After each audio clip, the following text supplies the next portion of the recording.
오프닝. 지금 우리가 살고 있는 세계에서 틱톡만큼 급속도로 성장한 플랫폼은 없다. 불과 10년 전만 해도 아무도 몰랐던 앱이 이제는 구글을 위협하는 검색 엔진이 되었다. 그런데 이 모든 시작이 립싱크 앱에서 비롯되었다는 걸 알고 있나?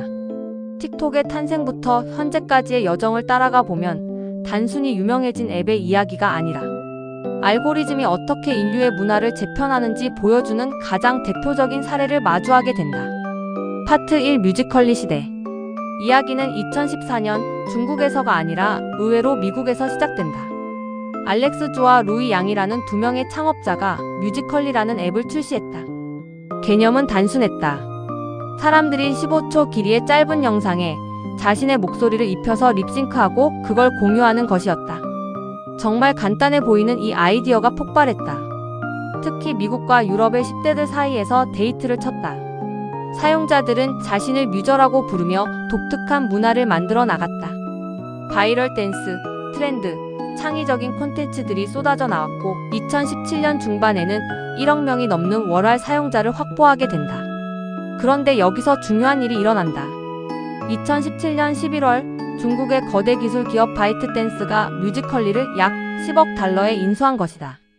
사실 바이트댄스는 이미 2016년부터 중국에서 도우인이라는 비슷한 숏폼 비디오 앱을 운영하고 있었다. 이 인수합병은 단순해 보이지만 이것이 바로 오늘날의 틱톡을 만든 결정적인 순간이었다. 파트 2 틱톡의 탄생과 알고리즘의 마법. 2018년 8월 BYTDANC는 뮤지컬리를 새로운 통합 플랫폼 TikTok으로 완전히 통합한다. 기존 사용자들은 자동으로 새 앱으로 이전되었다.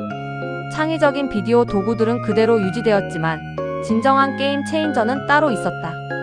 바이트댄스가 중국에서 축적한 핵심 기술, 바로 강력한 AI 기반 추천 알고리즘이었다. 이게 뭐가 그렇게 대단한가? 기존의 페이스북이나 인스타그램 같은 소셜미디어는 어떻게 작동했는가? 당신의 팔로우한 계정의 콘텐츠를 보거나 당신의 팔로워 수가 중요했다. 하지만 틱톡의 For You 페이지, 줄여서 FYP라고 부르는 이 페이지는 완전히 달랐다. 이 알고리즘은 너가 앱 안에서 하는 모든 행동을 분석했다. 어떤 영상을 끝까지 봤는지, 어떤 걸 좋아요 눌렀는지, 공유했는지, 혹은 얼마나 빨리 스크롤했는지까지 모두 추적했다. 이 정보들이 모여서 너의 관심사 프로필을 만들어진다. 여기가 핵심이다. 팔로워가 없는 완전히 새로운 사용자도 알고리즘이 그 영상이 너의 취향과 맞다고 판단하면 수백만 명에게 띄워질 수 있다는 뜻이었다. 이건 혁명이었다. 그 전까지는 소셜 그래프, 즉 팔로워 관계가 콘텐츠 분배를 결정했다. 틱톡은 관심 그래프로 완전히 바꿔버렸다. 이 앱을 사용하는 경험은 정말 중독성 있었다. 계속해서 새로운 콘텐츠가 너의 취향에 맞춰 떠올랐다. 마치 누군가가 특별히 너를 위해 선곡해놓은 음악 스트리밍 서비스처럼 말이다. 결과는 놀라웠다. 2018년 후반 틱톡은 페이스북, 인스타그램, 스냅챗을 제치고 세계에서 가장 많이 다운로드된 앱 중 하나가 되었다. 이 전략은 폭발적으로 성공했다. 파트 3 팬데믹과 문화 현상. 2020년이 오면서 전 세계가 집에 갇힌다. 팬데믹이었다. 이 시기가 틱톡에게는 정말로 축복 같은 시간이었다. 수십억 명이 집에만 있으면서 틱톡은 유일한 엔터테인먼트이자 커뮤니티가 되어버렸다. 사용자 수는 폭발적으로 증가했다. 2020년 8월 미국만 해도 월할 사용자가 1억 명을 넘어섰다. 이 시기 레니게이드 댄스, 보드 인 더 하우스 같은 노래, 그리고 심지어 페타 치즈 파스타 레시피까지 바이럴이 되었다. 아무거나 바이럴이 되는 게 아니다. 알고리즘이 그걸 선택했다. 그런데 틱톡이 단순한 댄스 앱으로 남았다면 여기까지였을 것이다. 하지만 이 플랫폼은 계속 진화했다. 해시태그 북톡이라는 커뮤니티가 생겨났을 때 수십 년 묵혀있던 낡은 소설들이 베스트셀러가 되었다. 아이들이 그 책들을 읽으라는 비디오를 올렸고 알고리즘이 그걸 퍼뜨렸고 전 세계 10대들이 그 책을 샀다.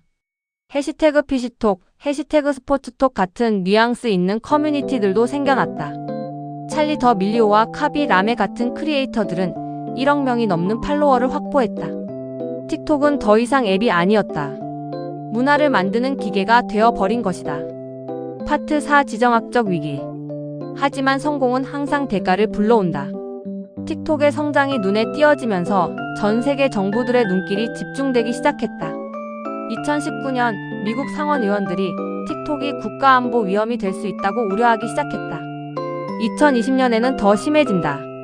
인도 당시 틱톡의 최대 시장이었던 곳에는 2억 명의 사용자가 있었는데 인도가 틱톡을 완전히 금지해 버린 것이다.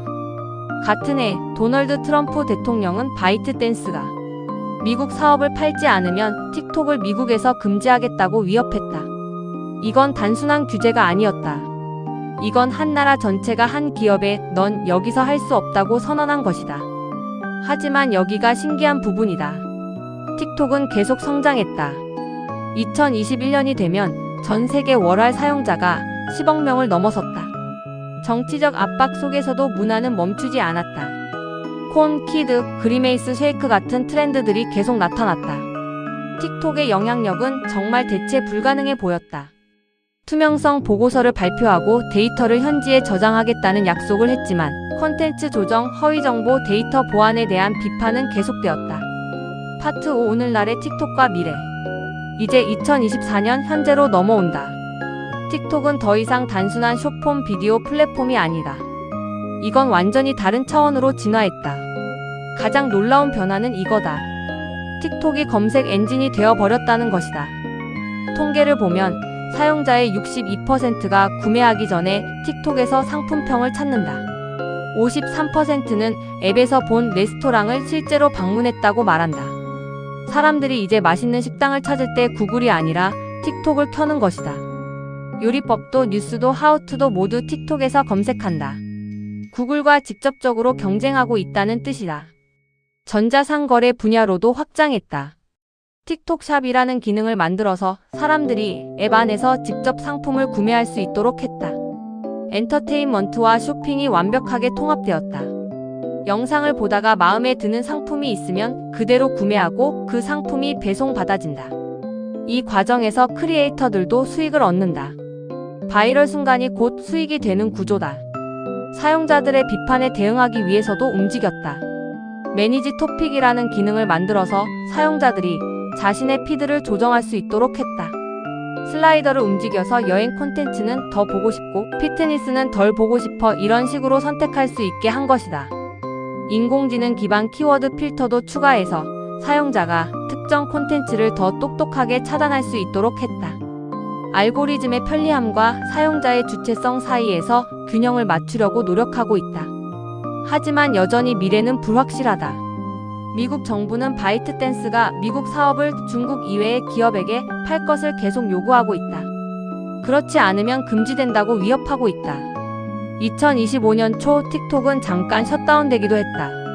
트럼프 대통령은 행정명령으로 금지를 연기했지만 미국에서의 장기적 미래는 여전히 불확실하다. 미국 인수자와 중국 정부 사이의 고단위 협상이 계속되고 있다. 클로징. 틱톡의 성공 이유를 정리해보면 세 가지로 압축된다. 첫째, 알고리즘이다. 틱톡은 흥미로운 콘텐츠를 팔로워 수보다 우선시하는 관심 그래프를 완벽하게 만들어냈다. 이것이 무한히 중독성 있는 경험을 만들었다. 둘째, 크리에이터 생태계다. 좋은 도구와 수익화 기회로 크리에이터들을 유인했고 이들이 만든 콘텐츠의 다양성이 사용자들을 계속 돌아오게 했다. 셋째, 문화적 민첩성이다. 댄스 앱에서 시작해서 검색 엔진으로 전자상거래 플랫폼으로 계속 진화했다. 사람들이 원하는 방식에 맞춰 자신을 변형했다. 틱톡의 이야기는 아직 끝나지 않았다. 지정학적 도전을 이겨낼지 아니면 근본적으로 재구성될지는 여전히 미지수다. 하지만 한 가지는 확실하다. 이 플랫폼이 소셜미디어, 문화, 그리고 우리가 정보를 발견하는 방식에 끼친 영향은 영구적이라는 것이다. 틱톡은 더 이상 개별 앱이 아니다. 이건 우리 시대를 정의하는 문화 현상이 되었다.